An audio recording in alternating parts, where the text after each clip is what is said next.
ሰላም እንዴት ናችሁ ልጆች? ዛሬም ጥሩ ተረት ይዤላችሁ መጥቻለሁ፣ ተከታተሉኝ። በድሮ ጊዜ 3 ወንድማማቾች በአንድ ላይ አብረው ይኖሩ ነበር።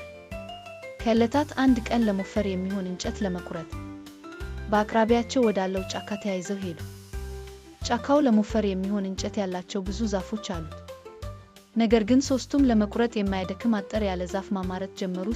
ሲያማርቱ በመጨረሻ ከገደል አፋፍ ጫፍ ላይ የቆመ አንድ አጠር ያለ ዛፍ መረጡ። ነገር ግን ከሶስቱም ወንድማማቾች አንዳቸውም መጥረቢያ አልያዙም ነበር።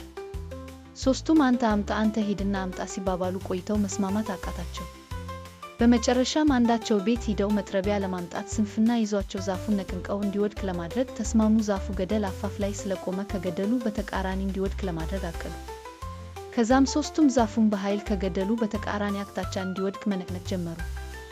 ትንሽም እንደቆዩ ዛፉ ከነስሩ መሬቱን ገንድሶ ወደ ገደሉ ውስጥ ሲሰምጥ ሶስቱ ወንድማማቾችም አንድ ላይ ወደ ገደሉ ወድቀው ክፉኛ ቆሰሉ። ከሶስቱ አንዳቸው ቤት ሂደው መጥረቢያ ለማምጣት በመስነፋቸው ክፉ አደጋ ደረሰባቸው።